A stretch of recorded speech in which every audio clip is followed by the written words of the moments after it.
Hey, good Sunday evening, everyone. I've been on the road this weekend, so I haven't been able to check in much on social media, but back in action this evening and just wanted to do a quick video update for you to bring you up to speed on what's cooking with the weather tonight. If you've been out and about on the roads, you know there are a few slick spots out there, but nothing more than really a candy coating in most spots so far. Here's our webcam down in Columbiana along the traffic circle. A little coating of snow and maybe a few slick spots there. Looks pretty wet and snow-free on 422 in Niles right now. Here at 6:48 p.m., a live scan of the radar. The radar presentation is not very impressive so far this evening. This is partly to do with the fact that we're in between radar sites, Cleveland and Pittsburgh, and these later snow showers fall from a pretty low elevation in the sky, and the radar just can't see a lot of them.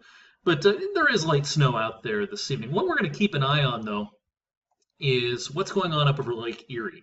I'm going to pause this radar and show you this band that's starting to set up over the lake. This is going to start migrating southward and perhaps even intensifying as we go into the night tonight. This is the band that we have to keep an eye on. This has a connection all the way up from Lake Huron. It starts Lake Huron, comes down and picks up some of the moisture from Lake Erie, and this is the band that could cause some trouble as we go through the overnight hours tonight. Let me show you the high-resolution model here showing what the radar should look like as we go through time. I'm going to skip ahead a couple of hours to 9 p.m. Starting to see, some parts of that band perhaps trying to set up over Ashtabula County at 9 o'clock. And then as we go into the night, Ashtabula County gets hit pretty hard with that. Parts of Trumbull County can as well. And here at 1 in the morning, this finger of snow can even sneak down all the way to 224, all the way down into Mahoning and perhaps Lawrence counties.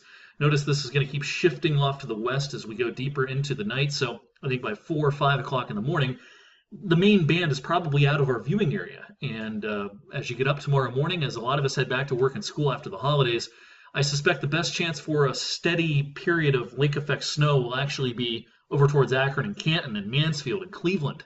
Our viewing area probably not looking at much in the way of significant lake effect tomorrow morning. It can still snow a little bit, watch for slick spots, but I think the best chance for steady snow is going to be overnight. Now, the National Weather Service snow forecast looks like this. They have a 6-inch area in the purple here from Geauga County over into parts of Ashtabula County and even northern parts of Trumbull County. They have 2 or 3 inches all the way down to about 224. I think this is reasonable, perhaps a little on the high side, especially south of Interstate 80, but I think overall it is fairly reasonable. There is a lake effect snow warning out for Geauga and Ashtabula, lake effect snow advisory for Trumbull, Mercer, and Lawrence until tomorrow morning. Be sure you're following Candace Monticelli on Facebook and Twitter. She's in the studio this evening.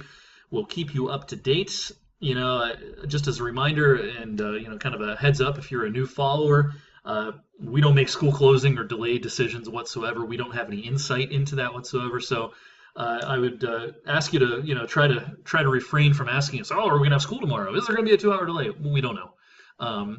I've found that the only thing that's harder than predicting the weather sometimes is trying to predict what school districts are going to do decision-wise, because sometimes it's a little unpredictable. So we don't have any insight into that, but we can tell you what the weather is going to be like as we go through the overnight. I think we're going to have to watch for slick travel, especially later on, and especially in Trumbull and Mahoning counties, perhaps even western parts of Mercer as well. All right, I'll chime in once or twice this evening if needed, but again, follow Candace on Facebook and on Twitter. She'll keep you up to date throughout the evening. Have a great rest of this Sunday. I'll see you tomorrow evening on 21 News at 6 and 11.